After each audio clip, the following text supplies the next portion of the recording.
Bismillahirrahmanirrahim. Assalamualaikum warahmatullahi wabarakatuh.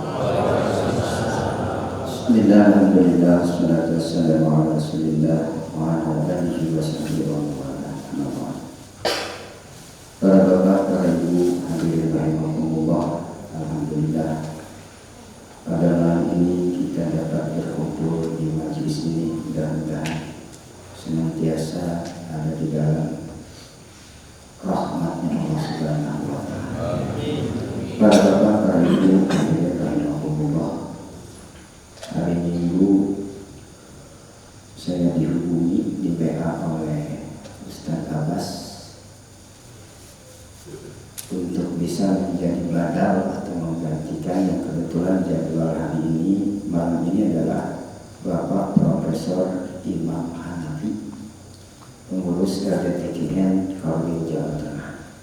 Karena beliau berhalangan hadir, akhirnya saya disuruh menjadi badal. Tetapi jauh sekali kalau yang sesuai jadwal itu S3, doktor, profesor. Kalau saya DRS, Dede Rahman saja. DRS Dede Rahman saja. Para bapak, para ibu, hadirin rahimakumullah. Sebelum saya mencoba menyampaikan materi kesudiarayaan, walaupun sebetulnya saya berat menyampaikan tentang kesudiarayaan, karena saya sendiri terus terang saja masalah sudiaraya baru sekedar mengaku-ngaku saja sudiaraya. Walaupun pada sebetulnya betul nggak sudiaraya. Sudahkah kita mindset kita, pola pikir kita itu sudiaraya? Atau memang sudiaraya itu hanya sebagai alat dan tameng? Berat memang, tapi mudah-mudahan apa yang anggap ini sebagai seri, bukan sebagai kajian, tapi sebagai alat, sebagai seri tukar berbagi pengalaman. Sebelumnya saya ingin menyampaikan, mudah-mudahan ini satu informasi. Yang pertama, LDTKN Kota Bandung, karena kebetulan saya di LDTKN Kota Bandung ya dipercaya sebagai penasehat. Alhamdulillah hal seperti ini di LDTKN Kota Bandung mulai bulan Ramadan kemarin sudah melaksanakan kegiatan rutin halakoh. Jadi waktunya setiap pada bulan Sabtu malam Minggu. Jadi pada Taman melaksanakan halakoh, live streaming dari YouTube dan lebih banyaknya dari Facebook. Facebooknya channelnya LDTKN Kota Bandung, di mana alhamdulillah kami di dalam halakoh sekali pertemuan kadang sampai 4 mubalik ustadz dari Bandung. Mulai dari situ yang dibahas usul fikih, tauhid, kemudian hadis, tasawuf sampai bahasa Arab dan juga nahwu. Alhamdulillah setiap minggu kajiannya selalu penuh dengan kajian keilmuan Islam. Alhamdulillah. Jadi kalau Bapak Ibu ada waktu kesempatan bisa membuka link Facebook SDTI Kota Bandung. Jadi di situ kami alhamdulillah melaksanakan program seperti ini. Dan juga yang jadi kami bahagia adalah bahwa di dalam program LDTI Kota Bandung halakoh setiap malam minggu, alhamdulillah dengan berdasarkan bermodalkan hikmat, para mubalik, para ustadz LDTI Kota Bandung mengamalkan keilmuannya sesuai dengan keahliannya bagi ikhwan, baik yang secara langsung seperti ini bertatap muka, juga melalui live streaming. Jadi alhamdulillah dengan modal tanpa biaya transport dari para ustadz, alhamdulillah mereka pada mau setiap malam minggu selalu mengisi. Mudah-mudahan kegiatan-kegiatan seperti ini di LDTKN seluruh Indonesia bisa juga menjalankan hal seperti itu. Mudah-mudahan bisa berjalan. Dengan kata lain, kami pertamanya merasa khawatir karena terus terang modal dananya dari mana. Tetapi ternyata alhamdulillah dengan berbekal hikmat para ustadz mau mengamalkan ilmunya. Itu yang pertama. Kemudian yang kedua, alhamdulillah bagi kita ikhwan TKN Pondok Pesantren Suryalaya, salah satu aset dari Pondok Pesantren Suryalaya sekarang di Pasir Honje sedang dibangun Majelis Dzikir Nurul Syukur. Nurul Syukur itu insya Allah untuk Jawa Barat, khususnya Bandung dan sekitarnya. Nanti kegiatan-kegiatan Ibu Bella, kemudian TKN dan juga GMPS bisa terpusat kegiatan seperti TKN Centernya Jakarta. Dan itu yang mewakafkan dan segala macamnya itu khusus mutlak ke Suryalaya. Jadi Majelis Dzikir Nurul Syukur di Pasir Honje. Alhamdulillah progres kegiatan pembangunannya, dan juga alhamdulillah saya juga dipercaya itu sebagai ya cuma tulis mungkul sebagai penasihat dari panitia pembangunan yang sekarang melibatkan dari GMPS, LDTKN Kota Bandung, Korwil Jabar. Alhamdulillah progresnya sekarang sudah pemasangan atap WF dan juga alderon, jadi sudah tertutup. Kemudian alhamdulillah kemarin ada donatur yang memberikan kusen dan juga untuk dinding dan segala macam, juga untuk lantai dengan granit. Alhamdulillah sudah ada yang menginfakkan. Bagi para bapak ibu hadirin sekalian yang kebetulan ada kelebihan rezeki, bahwa ini bukan milik Jawa Barat, bukan milik LDTKN, bukan milik GMPS ataupun Ibu Bella. Ini adalah milik dan aset Pondok Pesantren Suryalaya di daerah, khususnya Korwil Jawa Barat. Jika seandainya para bapak ibu ingin melihat bagaimana progres pembangunan Majelis Dzikir Nurul Syukur, bisa di Google Map, di situ ada Majelis Dzikir Nurul Syukur Pasir Honje.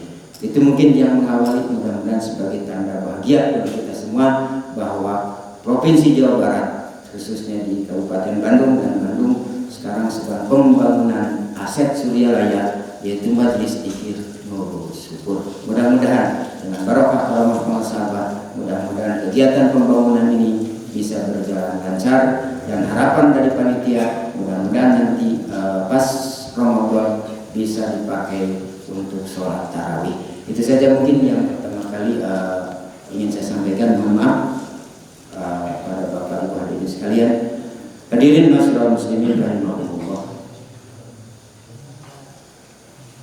Pangarsa Abah, kalau tidak salah, mudah-mudahan bagi ikhwan yang sudah sepuh antara tahun 89, 90 sampai 95 mungkin tidak asing lagi dengan perkataan ini. Pangarsa Abah mengatakan khotaman teh pabeasan. Betul ya Pak ya, sekarang juga masih sering ya. Khotaman teh pabeasan. Artinya kalau secara bahasa Indonesia artinya lumbung ya, lumbung padi, tempat menyimpan. Memiliki makna yang luas bahwa pabeasan itu adalah tempat menyimpan dan bekal kita untuk hidup, untuk kelanjutan hidup, dari hidup yang sekarang sampai hidup yang akan datang. Itu khotamah, baik kehidupan lahir ataupun kehidupan batin. Tahun 89 saya masih ingat, saat itu tanggal 20 November saya ditalkin oleh Pangarsa Abah. Saya tinggal di Sarijadi. Saat itu antara 89, 90 sampai 92 ke sana itu sulit untuk mencari tempat manakib. Bukan berarti ikhwan sedikit. Itu sulit mencari manakib. Saya pun waktu di Sarijadi cuma beberapa orang. Yang pertama tempat manakib adalah di almarhum Bapak Asati Kartamiharja, kakak dari Ahadiyat Kartamiharja, ikhwan tokoh, dan juga di mantunya Insinyur Amir, yang kemudian almarhum Bapak Sutriaman, dan juga yang ketiga di almarhum Bapak Sunaria. Sulit untuk mencari tempat manakib. Tetapi kalau khotaman banyak, hampir setiap orang. Bukan tidak ada ikhwan, tetapi memang saat itu biasanya pengalaman saya sering ada yang datang ke Pangarsa Abah, Bah, kami mau mengadakan manakib. Itu ada yang biasanya sama Abah ada yang diizinkan, ada juga yang belum diizinkan, bukan tidak diizinkan. Biasanya pengersabah mengalihkan khotaman heula taman. Khotaman dulu tuntaskan. Berarti dulu zaman tahun 89 99 dari sana, pengersabah lebih banyak menekankan kepada amaliyah khotaman, dihantam terus khotaman.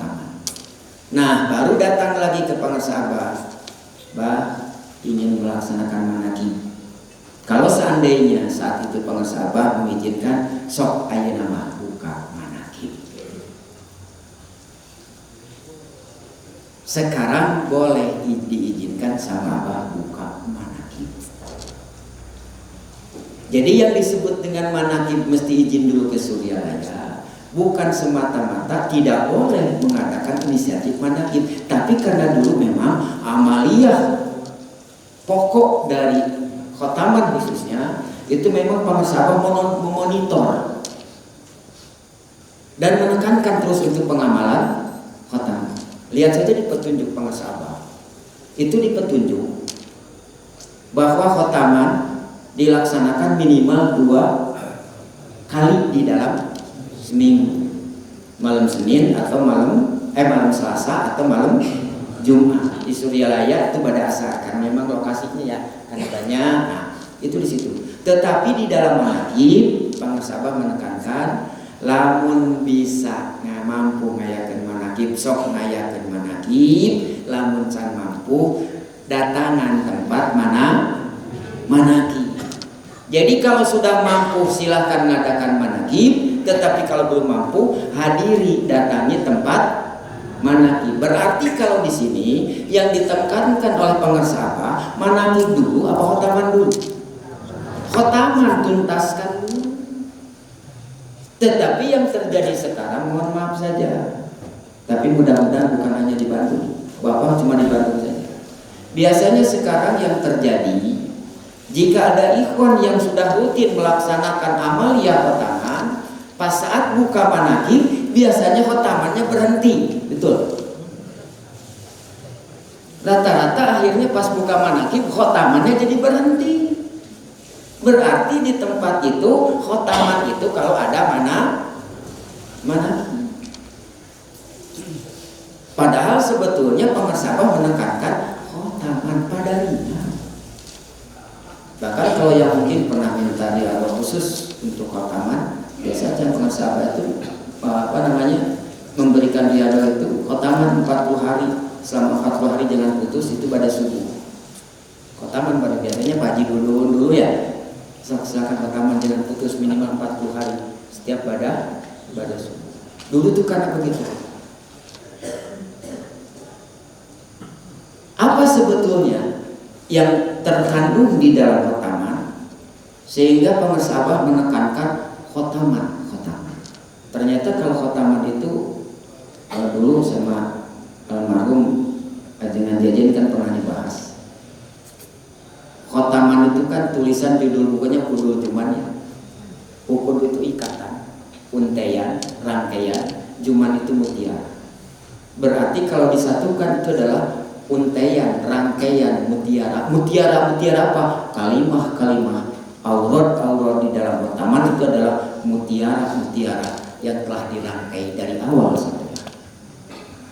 Kalau kita selusuri khotaman sahur pengersabah, kata pengersabah itu adalah pembiasan bekal untuk hidup. Dari mulai kita hidup sampai akhir, artinya kita wafat. Apa sih yang terkandung di situ? Saya tidak melihat, mungkin kalau bagi Bapak Ibu hadirin pernah mengalami, biasanya alhamdulillah ikhwan biasanya sering mengamalkan ada sesuatu kesulitan ekonomi, anggap ini kesulitan ekonomi. Tapi bukan berarti kita tujuan. Tetapi betul di situ pengersabah. Kenapa di dalam khotaman ditekankan? Banyak para ikhwan yang memang ada kesulitan kehidupan ekonomi, itu mereka mengamalkan khotaman dan ternyata kesulitan itu lebih relatif cepat terselesaikan. Itu dengan khotaman. Itu sampai Jadi betul-betul sampai pada akhirnya di tempat saya, alhamdulillah bukan hanya sekedar ikhwan, tapi yang bukan ikhwan pun sampai merasakan bagaimana fadilah asrar dari khotaman, mengamalkan khotaman segala cepat ada keyakinan. Pemikiran bagi kita, kenapa orang yang melihat dengan pengalaman yang langsung terjadi di dalam khotaman seperti itu, kenapa yang belum jadi ikhwan begitu yakinnya, sementara kita seakan-akan hare-hare itu. Padahal ini bakal pengesahan. Kita mencoba berbagi pengalaman saja. Satu, di dalam khotaman kita diajarkan untuk bertawasul. Para ustadz, para mubalik mungkin lebih paham tentang apa itu tentang tawasul. Tetapi bagi saya pribadi, sekali lagi ini saya, bahwa makna dan manfaatnya tawasul adalah menghilangkan dan meminimalkan ego, keakuan kita. Tidak sedikit orang karena ilmunya, karena kerajinannya, karena ketekunannya, karena kemampuannya dengan segala macam, kadang-kala kita lupa dan yang muncul ego. Saya yang mau. Tetapi dengan adanya tawasul, di situ adalah meminimalkan keakuan dalam diri. Itu yang pertama. Berarti di saat kita terminimalkan keakuan kita dengan tawasul, di saat kebetulan kita dengan adanya melaksanakan khotaman ternyata diberikan oleh anugerah, ada rasa dalam diri kita tidak mengakui bahwa ini adalah hasil saya, hasil aurat saya mengamalkan dan membacakan khotaman ini, tetapi ini semata-mata hasil karomah syafaat dari Rasulullah dan barakah karomah dari yang ditawasuli itu yang kita rasakan di situ. Yang selanjutnya, biasanya kalau di dalam aurat yang lain, amalia-amalia yang lain, biasanya selalu diawali dengan al-ikhlas. Tetapi di khotaman kok alam nasroh al-insyirah baru al-ikhlas. Ada memiliki makna yang yang jauh lebih dalam. Kalau mungkin kita buka, kita juga pernah dengar di dalam kitab-kitab Khazinatul Asrar, bagaimana di situ fadilah-fadilah ayat. Salah satu fadilah surat Al-Insyirah dikatakan di situ adalah bahwa barang siapa yang mendawamkan, membiasakan, memulazamahkan membaca surat Al-Insyirah, maka akan dibukakan oleh Allah ke dalam hatinya, ke dalam dadanya satu ketenangan. Yang kedua, bahwa orang yang sering membacakan surat Al-Insyirah, mendawamkan, maka akan terjadi dalam dirinya sebagai orang yang lapang dada.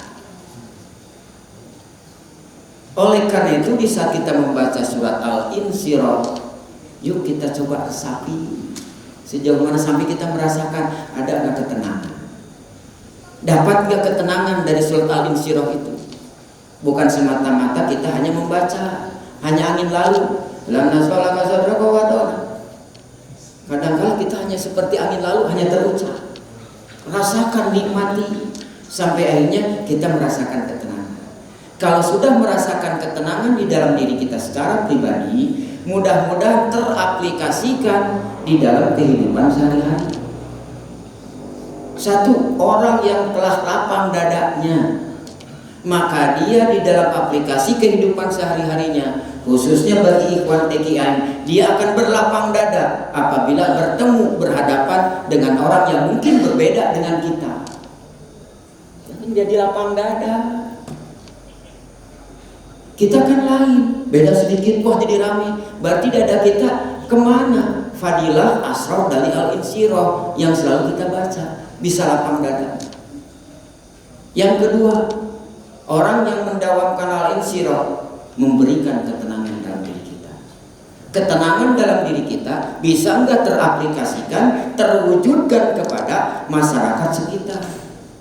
Jadi ikhwan bukan menjadi provokator. Jadi ikhwan itu harus menjadi penyejuk, menjadi penenang. Apabila ada seseorang ikhwan satu dengan ikhwan yang lain, terjadi perbedaan pendapat segala macam, jadilah ikhwan yang satu bertindak di situ sebagai penenang yang bisa menenangkan duanya. Apalagi kita kemarin dari pilpres, kemudian kemarin ke pilkada, ya, tidak sedikit ikhwan saling berbenturan, betul nggak? Berbenturan. Ini masalah politik. Jadilah kita itu di dalam bentuk apapun, khususnya di dalam permainan politik, ikhwan jadilah penyejuk, bukan jadi provokator. Jadilah penyejuk. Ingat dulu, mohon maaf saja, di saat reformasi, almarhum Kiai Nur Al-Mubarak banyak yang datang kuat. Saya tidak akan sebutkan namanya. Ada yang mau aktif, kan dulu pengusaha kan di Golkar ya. Tetapi apakah semua sekarang di Golkar semua? Tidak ya. Ada yang aktif di PKB, ikhwan kita tidak Pak Asep Samsudin, dan yang di Pangalengan ini bukan dari Golkar, dari PKB. Kemudian yang dari Demokrat dari semua datang kabar, Pak ini gimana untuk menghadapi partai dengan yang banyak? Apa kata almarhum Abah? Sok asupan partai temongkeun kurang ikhwan Suryalaya teh bisa asup di mana oke, bisa mere manfaat. Silakan masuk dan jaga jangan sampai menjadi pengeruh terhadap ikhwan. Itu jadi ikhwan tuh beda pendapat boleh, lapang dada. Tetapi dengan ada perbedaan jangan menjadikan keruh di antara ikhwan. Jadilah penyejuk. Pasti kita memihak ke A, memihak juga ke B yang lain. Tetapi dengan menyikapi itu, jadilah kita sebagai ikhwan Suryalaya menjadi penenang dan penyejuk, bukan menjadi nambah keruh. Alhamdulillah kemarin kami sampai ada yang mengatakan ikhwannya urusan nasab rame, bukan urusan kita. Parasian nasab jeung guru pipil urusan Gus Miftah jeung Sunnah Haji, kenapa kita jadi ikut rame? Jadilah penyejuk. Berikan sesuatu penyejuk itu di dalam aplikasi, itu baru alam nasroh. Jadilah kita penyejuk. Kenapa bisa menjadi penyejuk dalam kehidupan sehari-hari? Orang yang sudah mendapatkan ketenangan hatinya, ketenangan dadanya, pasti di dalam bersikap, berucap akan memberikan ketenangan kepada orang. Tinggal kepada kita, sudahkah kita merasakan alam nasroh? Kalau di dalam bahasa agamanya, Bismillahirrahmanirrahim, man saraha sadrahul Islam fahuwa ala nuri mir rabbih. Barang siapa yang dibukakan dadanya, maka Allah akan membimbing nur ke dalam. Berarti di dalam ukurul cuman apabila orang yang sudah mendawamkan alam nasroh di dalam khotaman, dia akan mengawali hidupnya dibukakan Islam, syariat, beribadah kepada Allah. Makanya tidak sedikit orang-orang yang mulai belajar TKN, belajar zikir, biasanya dan yang tadinya jauh dari ibadah mulai rajin beribadah. Kenapa? Sifat Islam adalah pelaksanaan perwujudan syariat di dalam beragama. Man saraha sadrahul Islam fahuwa ala nuri mir rabbih. Yang penting kita mengerjakan. Nah, begitu pula kita. Apakah kita akan terhenti di dalam syariat, di dalam amaliyah TKN? Dengan kata ekstrimnya, apakah kita hanya terjebak dengan seremonial, dengan amaliyah TKN? Di dalam kita beramaliyah harus sesuai dengan tuntunan mursyid ABCD segala macam, betul seremonialnya. Dengan manakib harus begini seremonialnya. Tetapi esensi dari situ bagaimana? Seremonialnya bagus, dilaksanakan segala macam, esensi balik manakib para sehat deui piraku gitu. seremonial bagus. Nah, orang yang amalkan di situ, seremonial kita kerjakan, perlu syariat kita kerjakan. Baru setelah kita mulai menikmati ibadah-ibadah lahir, maka mudah-mudahan dengan pelaksanaan amaliyah pokok di dalam TKN, maka Allah setelah membukakan kita dada, Allah memasukkan ke dalam hati kita apa? Iman. Makanya di situ setelah alam nasrah dibuka dulu dada. Terbuka dada, hukum-hukum syariat masuk, maka setelah kita kerjakan masuk syariat, maka Allah tanamkan apa? Iman. Makanya di situ yang dibaca Al-Ikhlas Qul huwallahu ahad. Maka kataballahu fi qulubihimul iman. Yang Allah telah tuliskan di dalam hatinya iman, bibit iman. Kita melaksanakan zikir jahat, kemudian khotamah, DKM lah, manakib, sehingga akhirnya setelah seremonial masuk di dalam hati keimanan. Saya menyampaikan iman ini bukan iman secara keilmuan ya. Kalau iman itu kan prinsipnya percaya udah, tapi ini esensi dari nilai iman itu sendiri. Maka orang yang telah mengamalkan al-ikhlas di situ, dia akan menumbuhkan rasa percaya dan iman yang betul-betul merasuk di dalam hati. Kita coba qul huwallahu ahad Allahu samad lam yalid walam yulad, kita rasakan di situ. Apabila tanam yang buruk tanamkan di dalam hati kita, kemudian kita dengan al-ikhlas, maka kataballahu fi qulubihimul iman. Allah tanamkan, Allah tuliskan iman di dalam hati kita dengan syariat membacakan al-ikhlas di dalam khotaman, maka di situ pantas setelah al-ikhlas tertanam iman. Apa yang di situ keluar? Allahumma ya qadiyal hajat. Karena apa? Iman, percaya. Allahu somad, Allah tempat bergantung. Maka disitulah dengan iman yang masuk di situ, qadiyal hajat akan muncul dengan sendirinya. Allahumma ya qadiyal hajat, engkau yang memenuhi hajat. Tetapi kadangkala yang kita rasakan, kita membacakan Allah qul huwallahu ahad masuk ke dalam qadiyal hajat, bukan keyakinan Allahu somadnya. Yang masuk adalah kita menempelkan hajat, keinginan kita kepada Allah, jauh daripada makna yang sesungguhnya. Qadiyal hajat itu bukan meminta, tapi pernyataan, buah daripada al-ikhlas. Allahu somad, Allah itu tempat bergantung. Jadi saat kita membacakan, kalau sudah betul-betul merasuk al-ikhlas di dalam diri kita, keyakinan Allahu samad, engkau ya Allah tempat aku bergantung. Allahumma ya qadiyal hajat, jangan membawa hajatnya, pasrahkan hajat kepada Allah. Kita terbalik, justru malah hajat mau dibawa. Allahumma ya qadiyal hajat, Allahumma ya qadiyal hajat. Aduh, saya ingin cepat keluar dari PTN. Qadiyal hajat, apa IPTN, Ikatan Pemuda Telat Nikah, jangan ya. Ini Ikatan Pemuda Telat Nikah. Itu yang inginnya. Ya ini pekerjaan kita. Allahumma ya qadiyal hajat. Kita tidak memasrahkan Allahu somad. Mestinya engkau tempat bergantung ya Allah, gantungkan saja hajat, jangan ingat kepada hajat. Kalau kita pikirkan, hajat kita, lebih tahu mana kita yang punya hajat atau Allah?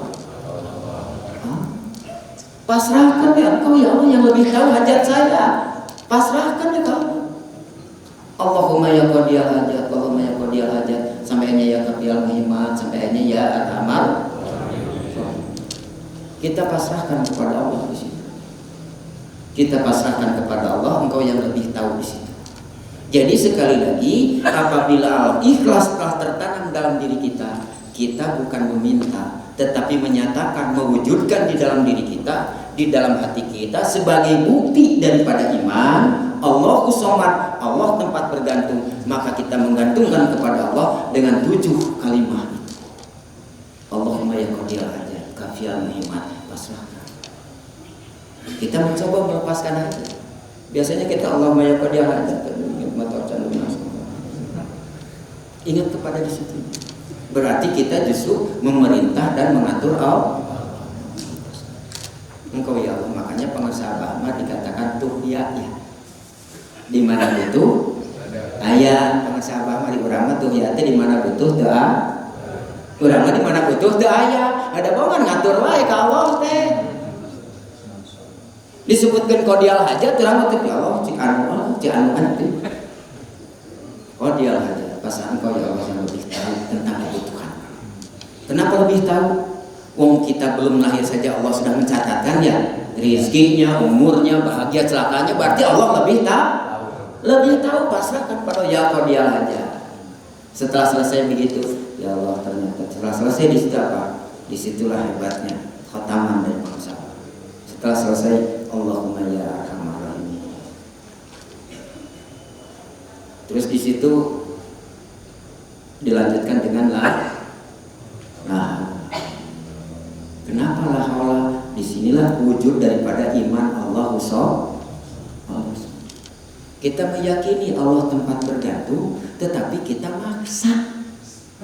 Sehingga urang teh jadi direkturna Allah. Kadang kan begitu ya. Maksa gustina. Anekdot. Kita kan kadang-kala yang berdoa. Ada pingin mobil mau. Atau mungkin Avanza yang baru. Atau Innova. Kita berdoa kepada Allah. Aman benar-benar. Tahunnya itu betul, nggak nyampe 40 hari kita dapat rezeki, dapat mobil ya. Tetapi kadang-kala kita berkata, nah Gusti, dari ngadoa teh yang teh Innova. Bijil jadi Avanza. Ya tidak dimungkiri, ada kan begitu ya. Ada orang ngadoa teh wirid ya yang anu dapat jadi ieu.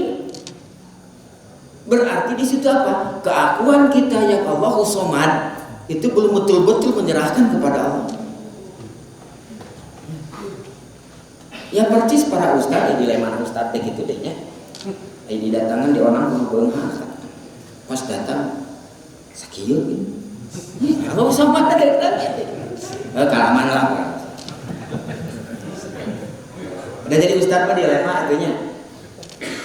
Saeuti balik kedatang deui diomong. Didatangan kumaha? Henteu da butuh. Nyebutkeun aya target, mending ngejar target. Budak-budak amplop nu ngomong gitu boga gaji ngeunah. Wajna hikmat. Yang alami bagi ikhwan, satu lagi sedikit sebelum lanjut yang pertama bagi para mubalik dan juga para pemangku manaqib, pengasabah bila ka para mubalik lamun rek datang ke tempat manaqib dah heula kesian beuteung bawa bekal ongkos bolak-balik bisi di ditu teu dibere dah. Jadi melatih ke para mubalik di saat menghadiri manaqib persiapkan perut isi. Jangan tawadu, taramawadu. Janganlah di dalam manaqib para mubalik jangan menjadi orang yang harmonis. Bukan harmonis apa ya? Romantis. Rombongan makan gratis. Siapkan. Jadi rata-rata mau balik ke gitu. Oh, saya teman nungguan wae kan cek abah oge cenah boga bakal ongkos PP. Da mungkin segala salah apa yang mana dibutuhkeun kudu didatangan teh sok dilalelek wae deh gitunya. Pangasabah mengajarkan supaya tidak toma, begitu pula tadi dengan khotaman. Kita kadang-kala toma dengan fadilah pahala apa yang kita kerjakan. Allahumma ya qadiyal hajat, kok kenapa ya Allah hajat saya minta segini kok jadi keluar segini? Ada kan kadang-kala gitu ya. Sampai kadang-kala jadi nah abah teh beutieunya cenah cek abah kieu kenapa jadi kieu. Kadang jadi nyalakeun ka abah. Mubalik jangan toma siap. Jadi apabila ada yang didatangi lupa mungkin ngasih transport atau misalkan atau kebagian ada geus tuang heula. Ya. ulah yang mau balik datang jauh pas sekali ke nanti aku mau di Portugal. Apa Portugal pasti tukang balik. Itu siapkan di ongkos pulang pemangku mana gitu kan Ustaz gitu cek pangersabah ke ulah wakan cek pangersabah kapara ikhwan nitip beteng jeung suku mu balik abah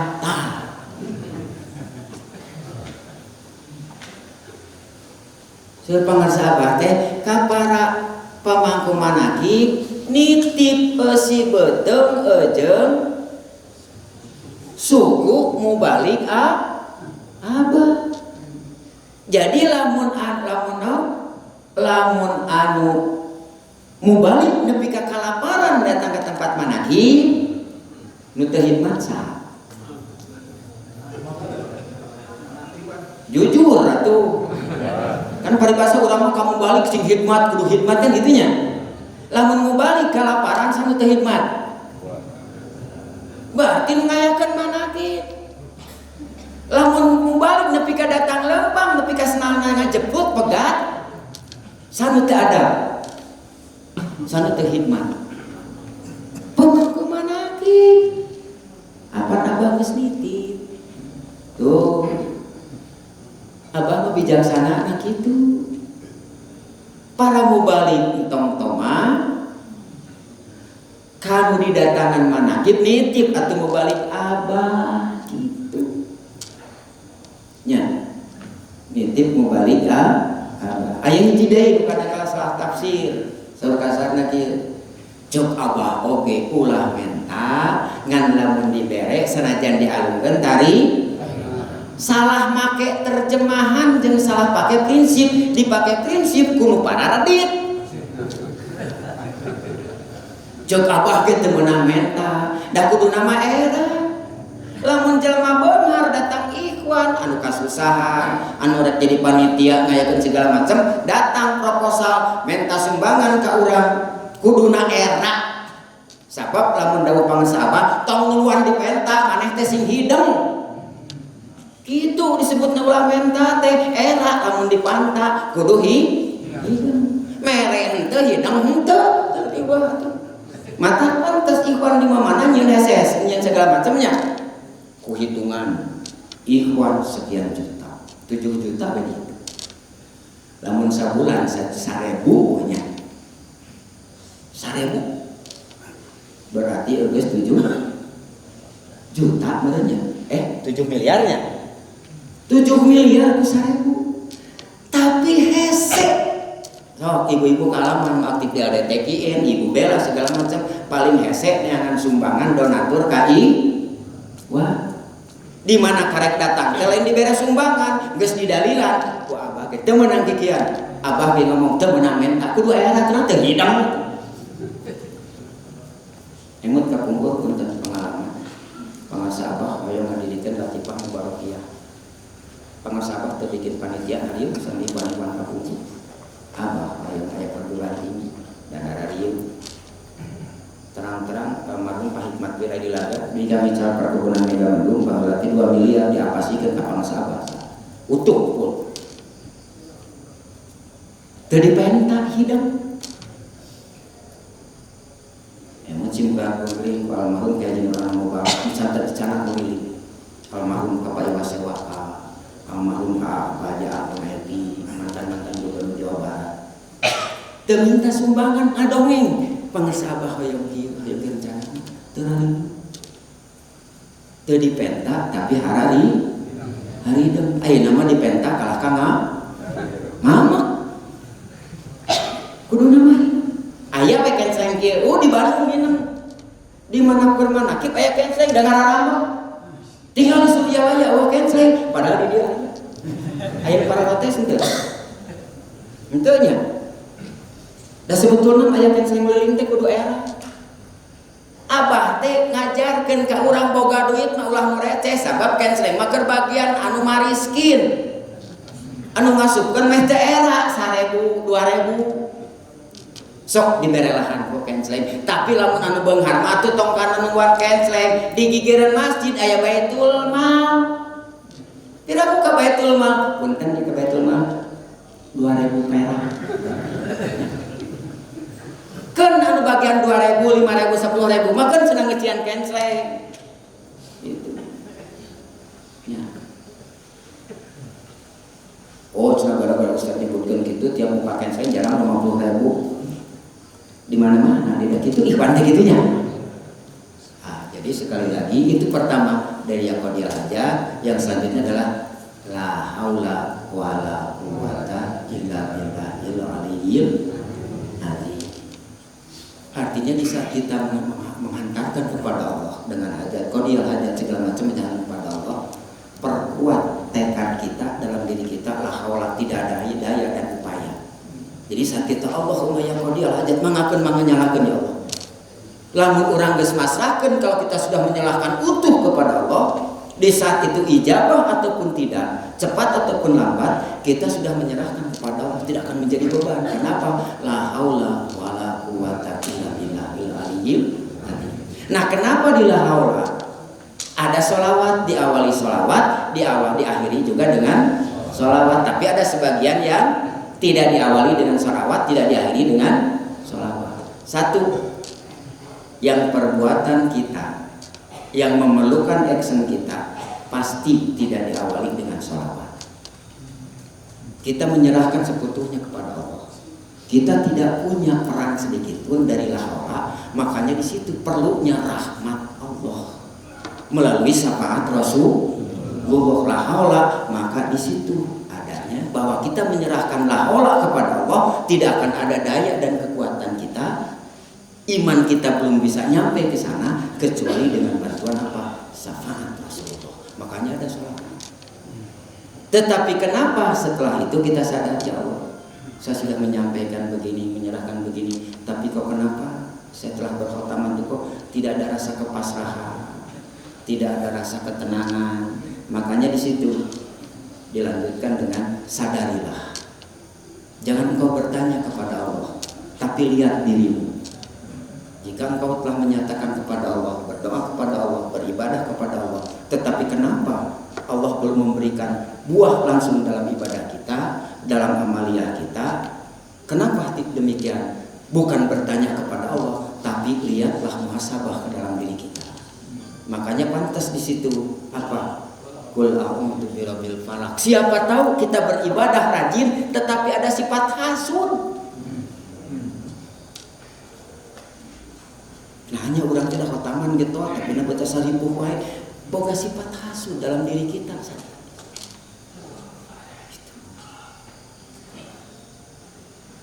Sifat hasud segala macam mungkin di situ tuh. Ada buhul-buhul yang ada dalam diri kita, kenapa ada di situ? Padahal kita sudah rajin segala macam, tapi kenapa begini? Berarti apa? Bukan tanyakan kepada Allah, periksa dirimu ada apa. Maka silahkan telusuri, coba lihat apa sih kandungan daripada surat Al-Falaq. Berarti mungkin ada kita di situ. Makanya setelah kita menyadari paling minimal yang penyakit yang merugikan kita dan juga bisa merugikan orang lain adalah hasud dalam diri kita, makanya setelah Al-Falaq di situ dibukakan dengan apa? Astagfirullah. Menyadari di situ. Astagfirullah. Nah, sudah sampai di situ. Kenapa di situ tidak ada sholawat? Karena kita itu bukan umat Kristiani yang sudah dijamin oleh anggaplah Yesus. Kita itu adalah umat Nabi Muhammad yang amal ibadahnya tergantung amal ibadah kita. Ya, bah, kalau mana mudah-mudahan hasud teu leungit jadi usahakeun atuh kumaha. Bahasana kita terus terang di antara ikhwan banyak yang gantung kenal ngabengberatan we ka abah tanya. Pepeureuan abah nuju aya keneh atuh cik abah tos daya mah tong ngabengberatan we. Paribasa abdi mah ka rumah abah we, tabaru ka abah we, gawe nu bener. Bagus seorang ikhwan membanggakan kehebatan gurunya. Tetapi akan lebih bagus lagi apabila murid menunjukkan kehebatan. Jadi murid yang bisa dibanggakan oleh gurunya gitu. Lain ieu mah barokah abah gawe. Tunjukkan. Makanya di situ perlu perjuangan sendiri. Tuh cek abah ya mah kudu boga karep, kemauan yang luar biasa. Boga karep. Lain ngagantungnya bemberatan ka abah. Karomahna we bae. Kayak tampil raos wah. Gawe sing bener. Gawe. Sehingga kadangkala di antara ikhwan ada yang begini. Da urang mah tarekat baru. Geus teu kudu riyadhah. Da sadayana tos digaleuh ku apa. Kadang ada begitu ya. Lamun dikatakan geus digaleuh ku apa, nanti buat harotangan buat manakiban itu. Kan geus digaleuh ku apa cukup di Suryalaya unggul. Nya. Da geus digaleuh ku apa. Artina geus digaleuh ku abah teh, abah geus sudah mempatenkan hasilna.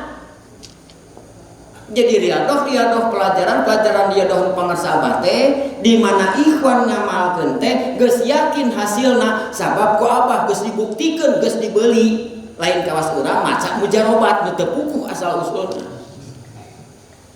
Mandi malam jam 2 mandi tobat geus puguh ku abah teh baheula digali dibeli. Di mana lamun ikhwan ngagawekeun 40 peuting mandi tobat, insya Allah hasilna teh geus kabuktian moal nyalahan tinggalin narkoba calageun tidak pun urang anu teu pati cager teu cager wae nu sako wae cager atuh di nabah piraku urang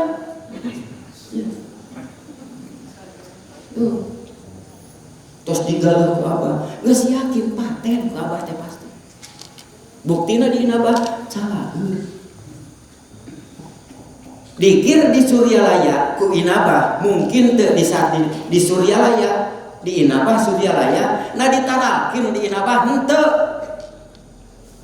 ngan di mandian ngumpul mandi jam 2 malam kabayang teh lamun inabah keur sakau ditalkin tong bakal ku narkoba ceuk bakal talkin teu nalkin teh sok tarik teh anak lah ilaha illallah kabayang.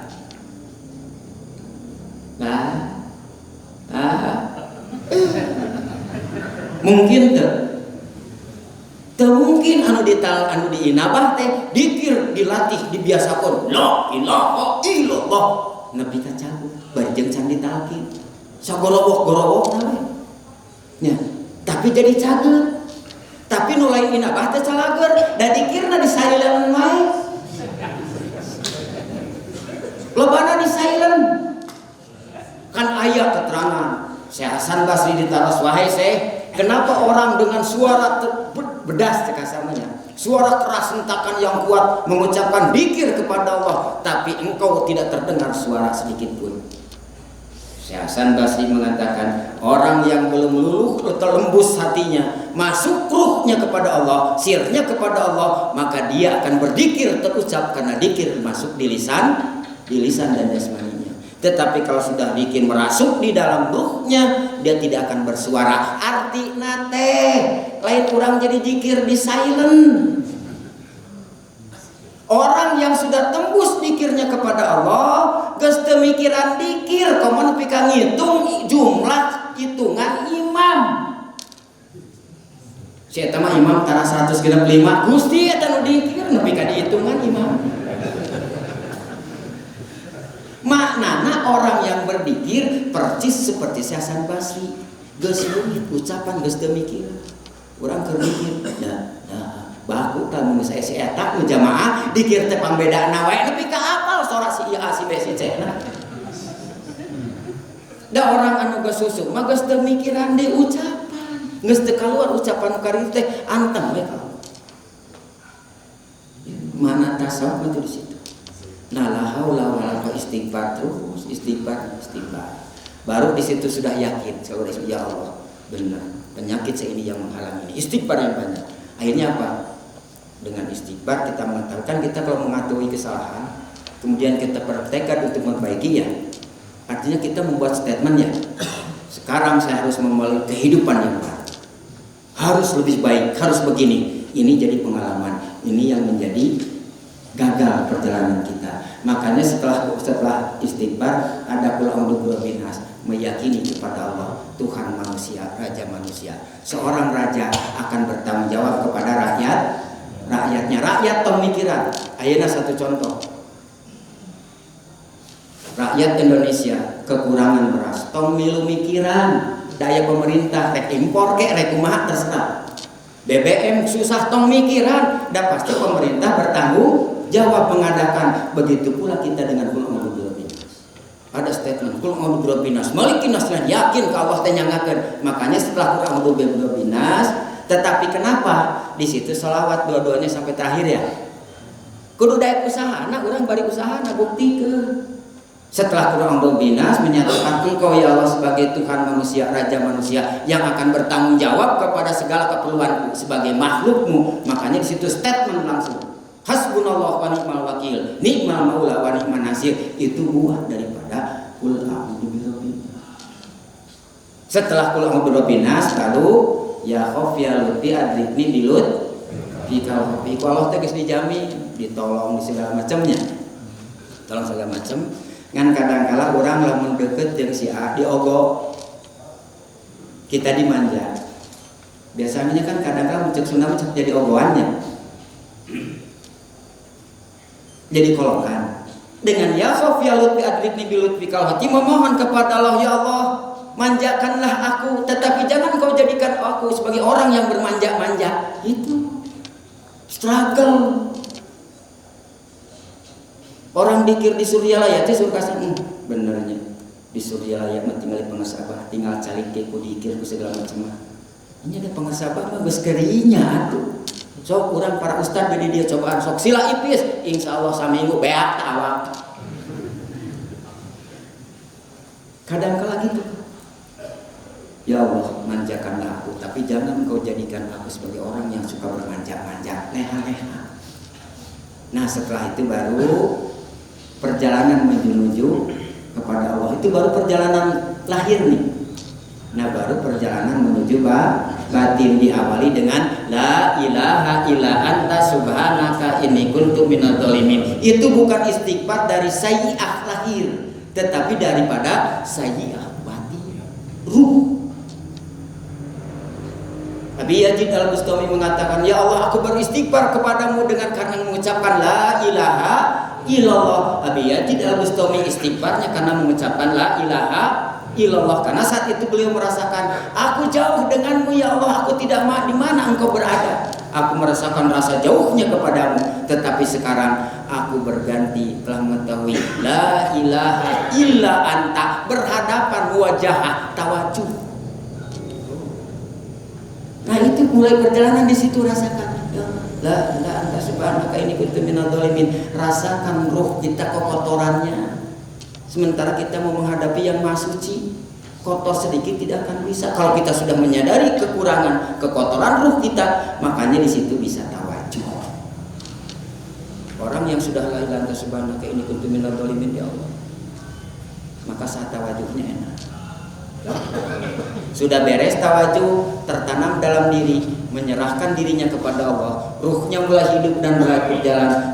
Yauma la yanfa'u malun wala banun illa man atallaha biqalbin salim, yang menghampiri Allah dengan hati yang selamat, hati yang hidup dengan dzikir, dengan tawajuh di situ, maka akan muncul munajat.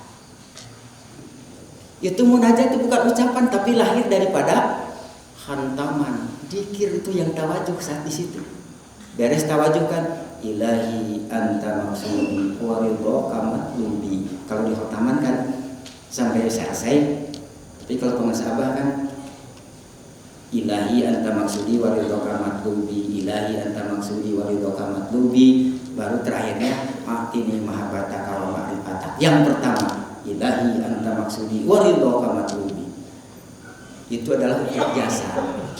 Jadi jasa itu perlu perjuangan secara lahir. Yang kedua ilahi anta maksudi wa ridhoka matlubi, perlu perjuangan untuk ruh, perlu berjuang itu untuk diperjuangkan. Baru yang ketiga ilahi anta maksudi wa ridhoka matlubi atini mahabbataka wa ma'rifataka. Mahabbah itu adalah bagian sir rasa. Itulah yang mahabbataka wa ma'rifataka, rasa getarkan kepada Allah. Setelah di situ baru ya Latif.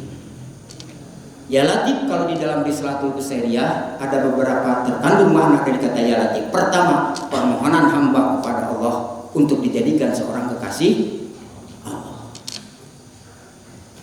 Yang kedua, permohonan hamba kepada Allah untuk disatukan, dikumpulkan dengan para kekasih Allah. Itulah ya Latif. Ya Latif, ya Latif, merasakan. Satu, permohonan menjadi kekasih Allah. Yang kedua, mohon yang mungkin kita rasakan dan kita harus usahakan, memohon kepada Allah, satukan dengan para kekasih Allah. Kumpulkan, pertemukan dengan para kekasih Allah di saat ya Latif, ya Latif. Kan orang kadang-kadang ingat ke guru-guru aja. Ya Latif minimal kabar benar. Dari Robitoh teh lain saukur-saukur kupa-kupana. Cenah Robitoh teh lamunnya kudu kabayang pamunta abah teh. Betul itu untuk belajar, untuk mengingatkan. Nya lamun urang baru yang baru melihat pangarsa abah wajahnya begini. Tetapi kabayang lamun dipotongna tiap kalender dipasangkeun. Pas dongkap pangarsa abah potong, wah ieu mah kalender 2 tilu aja di kana kalender 2 tahun 2 tilu. Oh iya mah tahun 22, wah mana mau diambil. Tetapi di saat ya Latif, ya Latif, ya Latif, ya Latif. Rasakan di situ. Kalau di dalam ya Latif sudah merasakan pangarsa abah ada di mana, nggak akan mungkin sedikit pun bergeser pangarsa abah. Lain terpercaya bakal yang mursyid baru, bukan terpercaya, bukan terpercaya. Mal bisa, ibu bapak pernah cinta pertama the first love kan itu ya. Orang boga ganti ke baru bisa leungit teh cinta eta. Mal bisa leungit.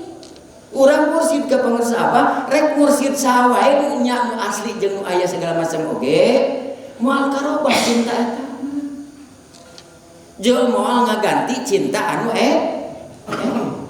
Makanya saya masih secara kontrol lamun aya orang para mubalik, para wakil talqin anu nyokot hak mursyid.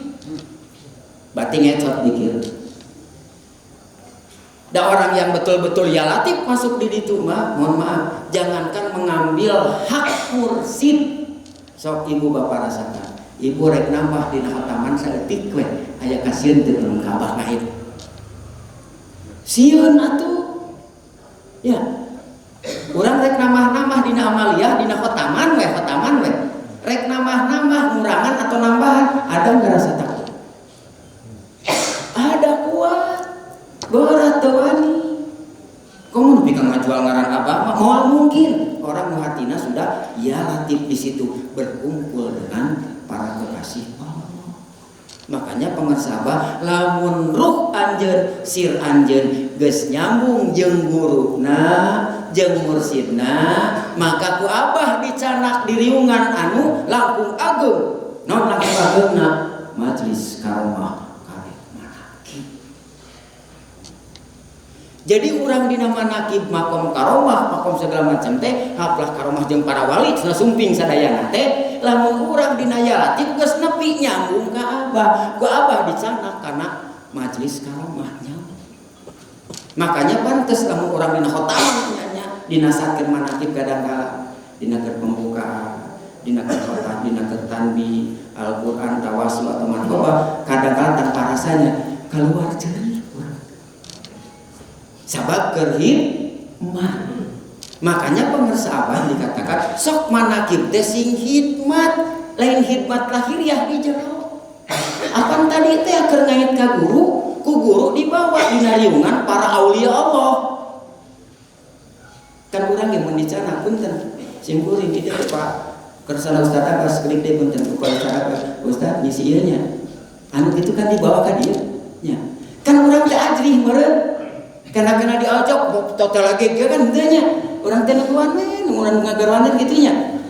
Tah urang oge ku pangarsa baca teh legeg di dinya teh sing hikmat. Matak lamun aya manaqib nu keur tugas salah tong ditegor keur manaqib apa keur hikmat amalia. urang rasa teh keur ngahiji bareng. Emang simpulin dongeng kapungkur pangsa almarhum Kiai Haji Nur Anam Mubarak dongeng suatu saat kantos manakib. Cuma di nasa eta jangan duka maos tanbih atau tawasul.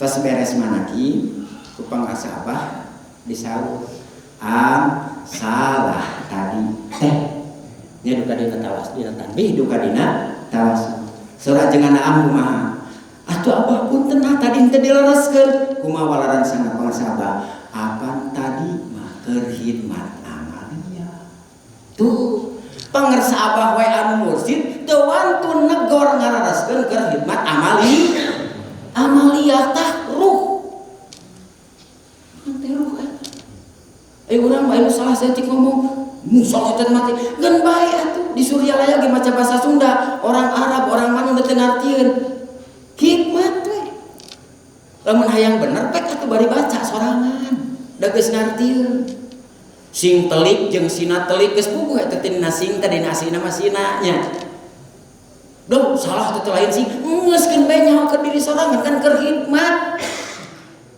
aya tawasul nu kalewat diomongan nepi ka puguh nu keur maca tawasul teh geumpeur atuh beuki salah osok aya nu kitu entong dia keur hikmat ibu punten ibu bapak para ustad mubalik mungkin khotaman fasih mungkin tawasul fasih keur saat manakib cantang tu nepi nyambung rasana ka mursid mungkin wae anu balelong eta nepi eta kitu